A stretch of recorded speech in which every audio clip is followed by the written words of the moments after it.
विवेचना judiciary academy, आपका लक्ष्य हमारा विश्वास।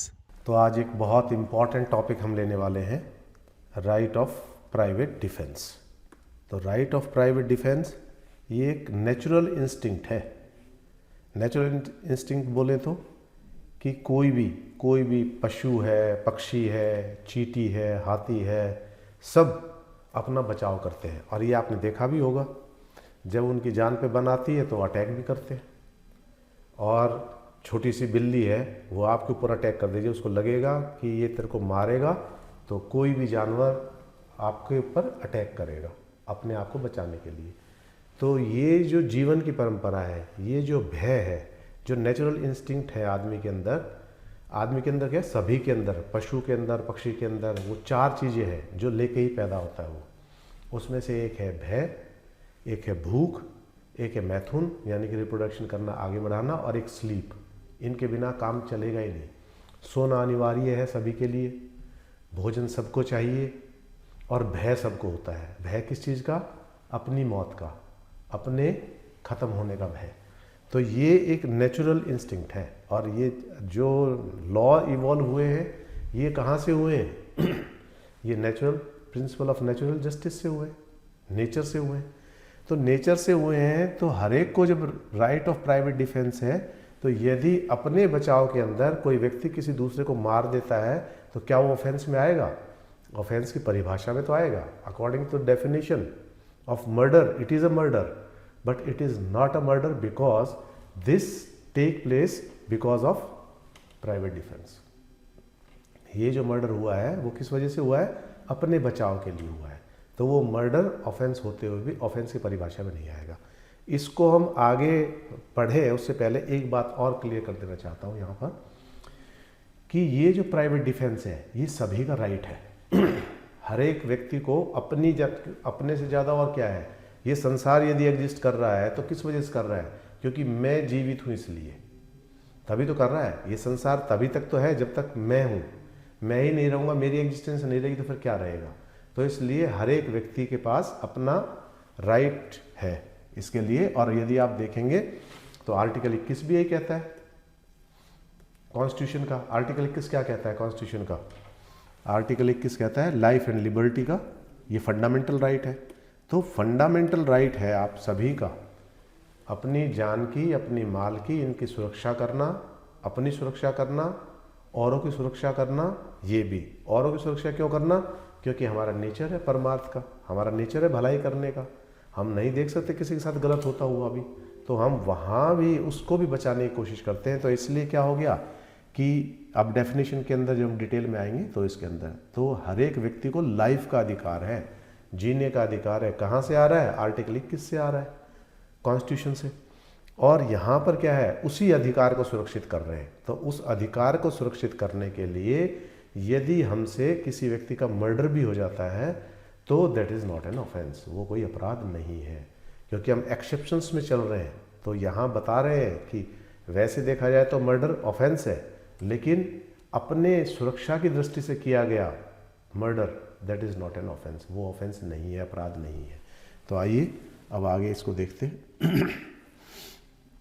Nothing is an offence which is done in the exercise of right of private defence. तो ये सेक्शन 34 ने आपको अधिकार दे दिया, कुछ भी आप करते हैं, कुछ भी कह दिया, which is done in the exercise of, किसके लिए? अपनी जान की बचाने के लिए, अपने बचाव के लिए, तो that is not an offence, वो कोई अपराध नहीं है।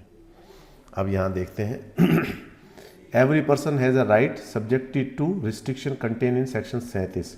सेक्शन 37 के अंदर कुछ रिस्ट्रिक्शंस दे रखी है, उनको ध्यान में रखते हुए टू डिफेंड क्या कर सकता है, क्या क्या किस चीज़ की सुरक्षा कर सकता है? ओन बॉडी, अपनी body, the body of any other person, किसी दूसरे की, and against any offence affecting human body, और जो मानव के शरीर को प्रभावित कर रहा है। अब जैसे इसके अंदर बहुत गंभीर बात है, एक औरत की इज्जत किस में है? एक औरत की जो मान सम्मान है, जो इज्जत है, उसके औरत होने में है। मान लो उसके सर से पल्लू खींच देता है कोई, तो ये भी किस में आ जाएगा? ये भी डिफेंस के लिए बात बन जाएगी, क्योंकि वो क्या है, उसकी लाज, वो भी तो उसका आत्मसम्मान है, और आत्मसम्मान उसके साथ जुड़ा हुआ है। यदि किसी कपड़े फाड़ने की कोशिश करता है, कोई ये करने, वो कहता है भाई मैंने इसकी बॉडी को हर्ट थोड़ी किया, मैंने तो इसका पल्लू खींचा था, या मैंने इसके सर से दुपट्टा खींचा है, ये खींचना, तो वो भी इसी में आ जाएगा, उस पर भी राइट हो जाएगा।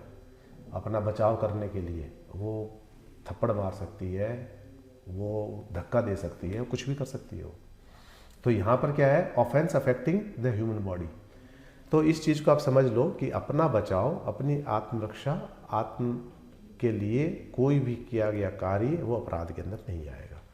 अब यहाँ जब हमने इंजरी की बात की थी तो उसके अंदर बॉडी और प्रॉपर्टी दोनों की थी हमने, तो यहाँ पर प्रॉपर्टी भी आ जाएगी, इसलिए क्योंकि प्रॉपर्टी भी उतनी जीवन का एक साधन है, जीवन यापन करने के लिए प्रॉपर्टी की बहुत ज़्यादा ज़रूरत होती है, उसके बिना तो हो ही नहीं सकता। और आदमी कमा के कोई चीज़ बनाता है और उसको इतनी आसानी से कोई ले जाए तो वो भी तो सही नहीं है। तो अपनी प्रॉपर्टी की रक्षा करने का भी उसका दायित्व है। तो यहाँ पर सेकंड में बी में आप देखो, द प्रॉपर्टी वेदर मूवेबल और इमूवेबल। अब मूवेबल तो समझ में आता है, गाड़ी है, मोटरसाइकिल है, मोबाइल है, ये ले जाए। इमूवेबल में, इमूवेबल को यदि नुकसान पहुँचाता है, कैसे? आग के जरिए पहुँचाता है, डिस्ट्रॉय करता है, तोड़ता है, कब्जा करता है, ट्रेसपास करता है, ये सारा इमूवेबल में आ जाएगा। ये of himself and any other, फिर वही बात आ गई कि खुद की भी और किसी और की भी। किसी और की मैं कारण बता सका हूँ, क्यों? क्योंकि हमारा जो जीवन है वो कैसा है, परमार्थी जीवन है, हम दूसरों के लिए ज़्यादा जीते। समाज जो है वो चलता ही ऐसे है, अपने साथ साथ हम दूसरों का भी ख्याल रखते हैं, तभी समाज आगे बढ़ता है। तो इसमें दूसरा भी आ गया। अगेंस्ट एनी एक्ट और offence falling under the definition of theft, चोरी करते हुए, रॉबरी करते हुए, मिसचीफ करते हुए, क्रिमिनल ट्रेसपास और अटेम्प्ट टू कमिट, और इवन कोई कोशिश कर रहा है कि नहीं है, उस कोशिश को भी बचाने का फर्ज बनता है। कोई आपका चोरी करने की कोशिश कर रहा है। एक घटना आपको बताता हूँ यहाँ पर। बहुत समय पहले की बात है, हम मुंबई में एक सेमिनार में गए थे। At that time I was student of 12th class. एक सेमिनार के अंदर हम गए थे, 12th के अंदर हट्टे कट्टे थे, स्पोर्ट्समैन में थे हम सारे। हम वहाँ की लोकल के अंदर ट्रैवल कर रहे थे। तो लोकल के अंदर ट्रैवल कर रहे थे तो मैंने देखा कि किसी ने, हमारे जो सर है, उनकी जेब में हाथ डाला। तो मैंने मजबूती से हाथ पकड़ लिया वहाँ, और मैंने कहा उसको चोरी करता है। हम सारे लड़के थे, इकट्ठे हो गए एकदम। तो इतने में 4-5 और आ गए। तो जैसे हम पिटाई करने की सोचे थे, हरियाणा के थे, उनका तो सीधा सीधा हाथ छूटता है। तो उसने कहा नहीं नहीं, आप हाथ नहीं लगा सकते, आपको कुछ करना है तो आप थाने में ले जाओ, इसको पुलिस में दो, ऐसे मारपीट नहीं कर सकते। अब सारे लोग इकट्ठे हो गए, सबने ऐसा कहा, तो हम भी ठीक है, अपरिचित जगह है, क्यों पंगे लिए, हम वहाँ थाने में चले गए। अब हमारा सेमिनार 10 बजे शुरू होना था और इस समय लगभग 8:15 हो रहे थे। पुलिस वालों ने कहा ठीक है बैठो, अभी आपकी रिपोर्ट लिखते हैं। 9:30 बज गए। हम पुलिस वालों से कह रहे हैं कि भाई रिपोर्ट लिख लो, रिपोर्ट लिख लो। पुलिस वाले कहता अभी थोड़ी देर और इंतजार करो, इंतजार करो। फिर हमने ये सोचा कि छोड़ो यार, हमारी चोरी वोरी तो हुई नहीं, पर्स वर्स तो सारा रिकवर हो ही गया हमारा। तो हमने क्या काम किया, हमने कहा कि हम चल दिए उसको छोड़ के वहीं पे। तो उसने हमारा हाथ पकड़ लिया, चोर ने, नहीं ऐसे नहीं जाने का, रिपोर्ट लिखा के जाओ। वही बम्बई अंदाज में, हे बिड़ू ऐसे नहीं जाने का। क्या बोला? इधर आ, रिपोर्ट लिखा के जा। अब मैंने कहा यार तेरे को माफ़ कर दिया। नहीं नहीं माफ़ नहीं करा, रिपोर्ट करा के जा। उसको 150 रुपये दिए हमारे सर ने, तब हमारा पीछा छूटा। तो यहाँ अटेम्प्ट, ये तो वैसे मुझे ध्यान आ गया तो मैंने बता दिया। अदरवाइज अटेम्प्ट टू कमिट, उसके अंदर भी आपका बचाव का राइट है। कोई कोशिश कर रहा है, घर में घुसने की कर रहा है, कोई मिसचीफ कर रहा है, ट्रेसपास करने की कर रहा है, ताला तोड़ने की कर रहा है, कब्जा करने की कर रहा है, तो उसके लिए भी आपके पास पूरा पूरा राइट है। क्लियर? तो आपके पास 2 राइट आ गए, प्रॉपर्टी का भी और अपनी बॉडी का भी, और अपनी भी और दूसरों की भी। अब सेक्शन 36 देखते हैं। व्हेन एन एक्ट, अच्छा अब हमने देखो ये काउंटर कर रही है अपनी बात को। हमने पहले देखा था तो उसमें क्या था, अनसाउंड माइंड यदि कोई अपराध करता है तो वो ऑफेंस नहीं है, क्योंकि उसमें बुद्धि नहीं है विश्लेषण करने की कि क्या सही है क्या गलत है। अब मान लो ऐसा कोई व्यक्ति, यहाँ पर ऐसा कोई व्यक्ति आपके ऊपर करेगा तो वो तो अपराध नहीं कर रहा। अब तक हमने किसको देखा है, कोई इल्लीगली हमें मार रहा है, पीट रहा है, ये कर रहा है, हमारे शरीर पे हमारी चोरी करने की कोशिश कर रहा है, ये सारे कैसे इल्लीगल एक्ट है। लेकिन एक जो अनसाउंड माइंड का है वो तो इलीगल एक्ट है ही नहीं, उसके अंदर बुद्धि नहीं है, या बच्चा क्या है, छोटा बच्चा है, उसको अल्पबुद्धि है, तो भी आपके पास अधिकार है, क्योंकि वो ऑफेंस नहीं है तो भी आपके पास अधिकार है आपकी जान माल का सुरक्षा का। तो अब देखो इसको, when an act which would otherwise be a certain offence, वो otherwise be a certain offence होता, यदि मान लो कोई सेंसिबल आदमी आपके ऊपर हमला करता तो ऑफेंस होता, लेकिन एक सेंसिबल आदमी नहीं कर रहा है, अनसाउंड माइंड कर रहा है, तो वो ऑफेंस ही नहीं है, तो होता उसकी बात कर रखी है।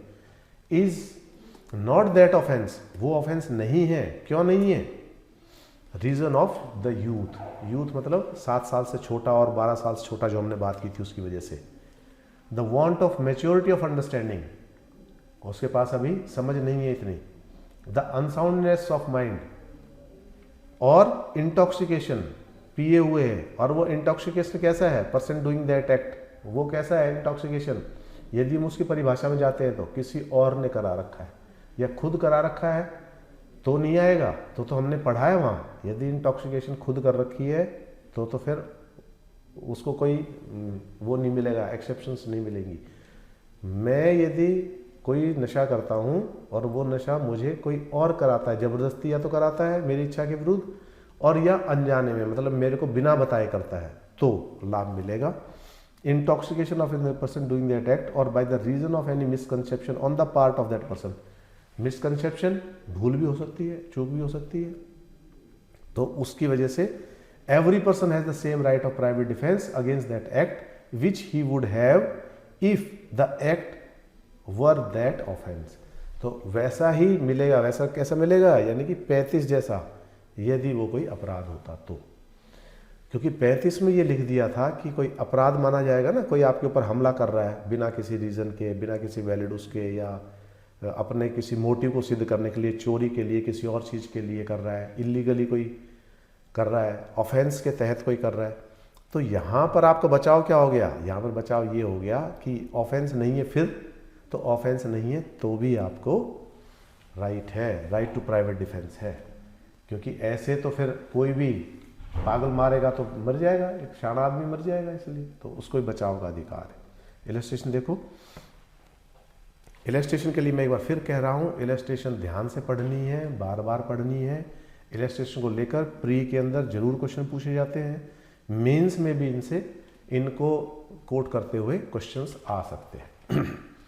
Z, a person of unsound mind attempt to kill A, Z is guilty of no offence, ठीक है, but A has the same right of private defence which he would have if A were sane, यदि ए सही होता तो उसके पास वही private defence का राइट है जैसा जेड के लिए है जब वो अनसाउंड है, तो दोनों में कोई फर्क नहीं है। राइट टू प्राइवेट डिफेंस चाहे कोई व्यक्ति अनसाउंड है तो भी और साउंड है तो भी वैसा ही बना रहेगा। अब इसके अंदर एक बात और ध्यान देने की है यहाँ पर जब हम अनसाउंड की बात कर रहे हैं तो अनसाउंड का कई बार जो परिभाषा हमने वहाँ देखी थी, अनसाउंड ये नहीं है कि परमानेंट अनसाउंड, हो सकता है ऑन एंड ऑफ होता रहता है, कई बार किसी को दौरे पड़ते हैं, उस दौरे के दौरान कर रहा है तो भी इसके अंदर आ जाएगा। सही है तब नहीं, सही है तो भी है उसके अंदर, लेकिन तो फिर ऑफेंस हो जाएगा, लेकिन यहाँ तो ऑफेंस नहीं होगा इसके अंदर, ठीक है। ए एंटर्स, ये प्रॉपर्टी के लिए हो गया, A enters by night a house which he is legally entitled to enter. Z in good faith taking A for a house breaker attack, ये मिसकंसेप्शन वाली बात हो गई। अपने घर में घुस रहा है, लीगली जा सकता है, मान लो मेरे घर में किराएदार है, आ गया वो, वैसे कुछ ऐसा कुछ पहन के आया और इस तरह से आ रहा है, वो आ तो रहा है बेचारा अपनी बीवी से छुप के कि उसकी बीवी को पता ना लग जाए, कूद के आवाज़ ना हो जाए, और हमने सोचा चोर है और हमने उसकी पिटाई कर दी या उस पर वो कर दिया, तो क्या है, तो भी यहाँ ऑफेंस नहीं है क्योंकि मिसकंसेप्शन के अंदर हुआ है ऐसा, तो उसको राइट ऑफ प्राइवेट डिफेंस है यदि मैंने ऐसा किया है तो।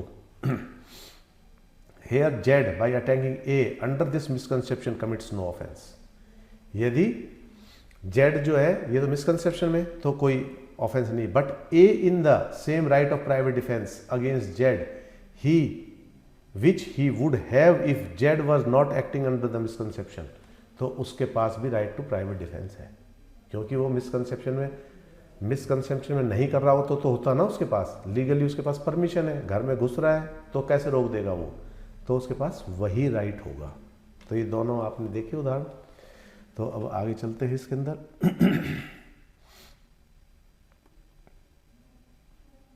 अब एक बात और है, ऐसा नहीं है कि हमने कहानी सुना दी पुलिस एफआईआर नहीं करेगी। मान लो मैं कहता हूँ कि साहब ये मेरे को मार देता, जान से मार देता, और मैंने यदि इंटरवेन नहीं किया होता तो मैंने अपनी जान बचाने के लिए इसको मार दिया, मेरी कहानी पुलिस यकीन नहीं करने वाली। मर्डर हुआ है तो पुलिस एफआईआर करेगी, मर्डर हुआ है। और ये जो सेल्फ डिफेंस की मैं कहानी सुना रहा हूँ, ये बर्डन किसके ऊपर है? मेरे ऊपर है इस चीज़ को प्रूव करना कि मैंने इसका जो मर्डर किया है या इसको जो चोट पहुंचाई है या इसके साथ जो भी कुछ किया है मैंने, ये कैसे किया है? ये मैंने सेल्फ डिफेंस के अंदर किया है, तो I have to prove this. ये बर्डन मेरे ऊपर है, पुलिस इस चीज़ को इतनी आसानी से नहीं मानेगी, तो you have to be prepare. तो आप अपने को तैयार रखेंगे इस चीज़ के लिए, इस चीज़ को साबित करने के लिए कि ये जो भी प्रक्रिया हुई है ये उसके तहत हुई है। अभी आगे हम और डिटेल के अंदर जाएंगे। उस डिटेल के अंदर हम देखेंगे कब कितना राइट टू प्राइवेट डिफेंस तो है, इसका मतलब ये थोड़ी कि आपको खुली छूट मिल गई, वो भी कितना है, किन परिस्थितियों में है, वो सारी चीज़ हमें यहाँ देखनी पड़ेगी। ठीक है, अब 37 में देखते हैं। There is no right of private defence. अब इन्होंने सीधा सीधा कह दिया, अब प्राइवेट डिफेंस की बात कर रहे थे है, लेकिन अब 37 हमने क्या कहा था जब पहले पढ़ा था, सब्जेक्ट टू 37, कि 37 सेक्शन 37 को 37 को ध्यान में रखते हुए फिर हम देखेंगे right to private defence. Section 37 को जरूर इंक्लूड करना है। सेक्शन 37 क्या कह रहा है कि there is no right of private defence. और जब हम ऊपर गए थे तो क्या कह रहा था यहां पर, ये है ना, nothing is an offence which is does in the right of private defence. और 35 में क्या कह रहा है, रिस्ट्रिक्शन कंटेन इन 37। तो 37 को ध्यान में रखते हुए, तो इंपॉर्टेंट है 37, तो इसलिए 37 को ध्यान में रखते हुए तब हम एक्सरसाइज करेंगे राइट टू प्राइवेट डिफेंस। 37 के हिसाब से कोई प्राइवेट डिफेंस नहीं है। कब, किन सूरत में? Let's go through that. तो ए कह रहा है against an act which does not reasonably cause apprehension of death और ग्रीवियस हर्ट। कोई भी एप्रीहेंशन मतलब डर, आपको डर होगा तो ही तो आप राइट टू प्राइवेट डिफेंस को एक्टिवेट करोगे। मान लो कोई आदमी आपका दोस्त है, वो आया है और आप एक कंधे पे हाथ मार के पूछ रहा है और भाई क्या हाल चाल है, तो अब आप उठा के उसको गोली थोड़ी मार दोगे। क्यों? क्योंकि आपको एप्रीहेंशन ही नहीं है वो कुछ करेगा। तो आप ये नहीं कह सकते राइट ऑफ प्राइवेट डिफेंस में कि इसने मेरे को इतनी जोर से मारा, मैंने उसको मार दिया, तो ये नहीं है। क्या होना चाहिए? Reasonable cause of apprehension of death, तभी आप राइट ऑफ प्राइवेट डिफेंस आपका एक्टिवेट होगा। जब आपको ये लगे कि यदि आपने इसको नहीं रोका तो आपकी जान जा सकती है, यदि आपने इसको नहीं रोका तो आपको ग्रीवियस हर्ट पहुंचा सकता है। ये ग्रीवियस हर्ट हम पढ़ेंगे आगे कि ग्रीवियस हर्ट क्या होता है। उसमें हड्डी टूटना, फेस डिफॉर्म हो जाना, दांत टूट जाना, ये सारी चीज़ें हैं उसके अंदर। 20 दिन के उसमें आप अपने नॉर्मल जो दिनचर्या है वो भी ना कर पाए, वो सारी चीज़ें आएंगी। थोड़ा साल का मैंने बता दिया। If done or attempt to be done by the direction of public servant, और ये कौन कर रहा है? Direction of public servant acting in good faith under the colour of his office though that direction may not be strictly justifiable law. तो पहली बात तो इस पे नहीं बनेगी। ये क्या कह रहा है? Against an act which does not reasonably cause, जिससे अब पुलिस वाले लाठीचार्ज कर रहे हैं तो आप थोड़ी उन पर वापस लाठीचार्ज करना शुरू कर दोगे, तो वहाँ बनेगा ही नहीं। क्योंकि वो कैसे कर रहा है? वो कर रहा है गुड फेथ के अंदर, उसको ऑर्डर दिए गए हैं लॉ एंड ऑर्डर को मेंटेन करने के लिए, पहली बात। दूसरी, colour of his office, colour मतलब अपनी ड्यूटीज़ को निभाते हुए। और तीसरा क्या है?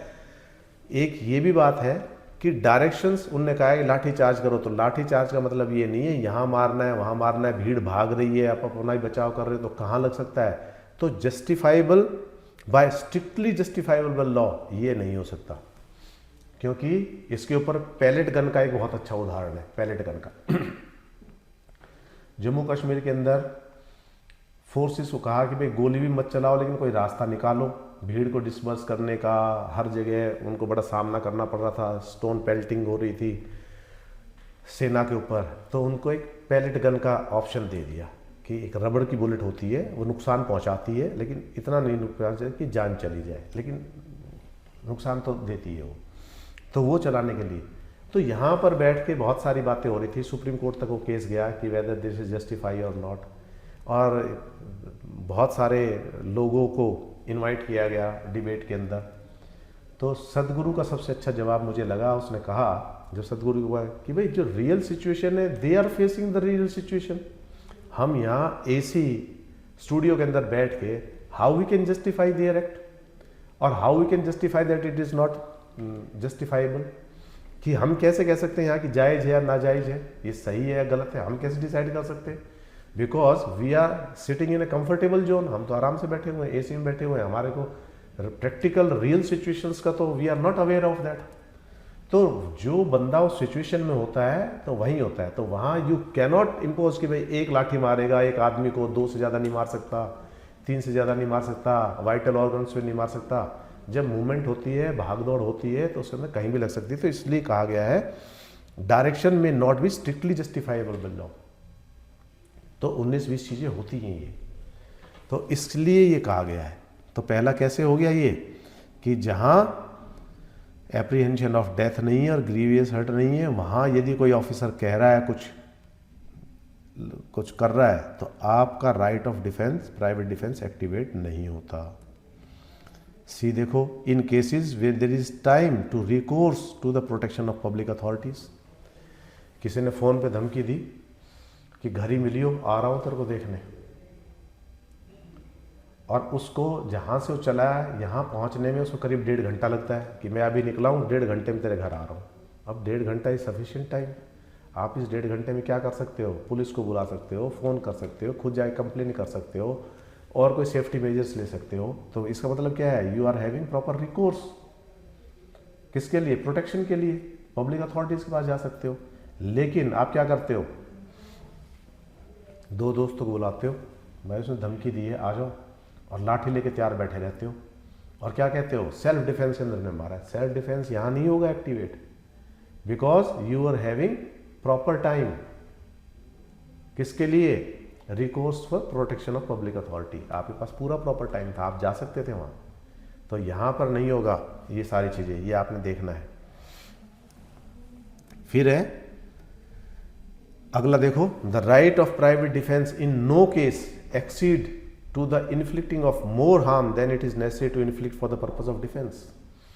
एक आदमी आपको ग्रीवियस हर्ट पहुंचाना चाह रहा है, और आपने जिस वेपन से पहुंचाना चाह रहा था, कोई उसके हाथ में कोई चाकू था, कुछ और था, वो आपने गिरा दिया, और अब आप उसको ओवर पावर कर चुके हैं। अब उसके पास कोई नहीं है, अब आपके पास पिस्टल है, आपके पास कोई चीज़ है। तो ऐसा नहीं है कि अब आप एक्सीड कर जाओगे कि तेरी इतनी हिम्मत, तूने मेरे गिरेबान पे हाथ डाला, देख तेरे को मैं बताता हूँ। तो यहाँ ऐसा कुछ नहीं है। ऐसा कुछ करोगे तो आप ही लायबल होगे फिर। तो आपने उतना ही करना है जितना आपके बचाव के लिए ज़रूरी है, उससे आपने एक्सीड नहीं करना है। और सजा देने की नीयत नहीं होनी चाहिए। यहाँ आपका क्या होना चाहिए? यहाँ it is not like that you have to give punishment, you are not the authority to give punishment to him. आपको सजा नहीं देनी है, आपने सिर्फ अपना बचाव करना है। सजा तो जो अथॉरिटी है वो देंगी, लेकिन हम क्या कर देते हैं? अच्छा तेरी इतनी मजाल, तूने मेरे मारा, अब तू देख। उसने तो बेचारे ने 1 लाठी मारी थी, यहाँ उसके तोड़ दिया हाथ पैर। तो ये क्या है? You have exceeded the right of private defence यहाँ पर ये। और अगला देखो, a person is not deprived of right of private defence against an act done or attempt to be done by public servant as such unless he knows or has a reason to believe that the person doing the act is such public servant। उसको पता ही नहीं है public servant है, तो उसके पास होगा ही right. मान लो police वाला है, कोई सिविल ड्रेस के अंदर है, वो आ गया और इमरजेंसी के अंदर वो ड्रेस नहीं ले पाया और उसने वो कर दिया, तो फिर क्या हो गया? तो यहाँ पर वो हो जाएगा, उसको भी अधिकार है, तो प्राइवेट डिफेंस ले सकता है। और लास्ट है, the person not deprived of right of private defence against an act which is done attempt to be done direction of public servant unless. तो ये भी सेम है कि अथॉरिटीज़ यदि वो है तो अथॉरिटीज़ के अगेंस्ट यदि उसको नहीं पता तो वो ले सकता है प्राइवेट डिफेंस, यदि पता है तो he is having no such right of private defence. तो राइट ऑफ प्राइवेट डिफेंस को बहुत सोच समझ के इम्प्लीकेट करना होता है। इसमें हमने डिटेल में ये सारी चीज़ें देखी हैं। इसमें भी even though if you are having some doubt you can write in comment box, I will try to resolve all your doubts. और अगली क्लास के अंदर भी we can take up a summary of this and then start from here. ठीक है, तो thank you, आज के लिए इतना ही। सेक्शन 38 से हम आगे शुरू करेंगे। विवेचना जुडिशरी एकेडमी, आपका लक्ष्य हमारा विश्वास।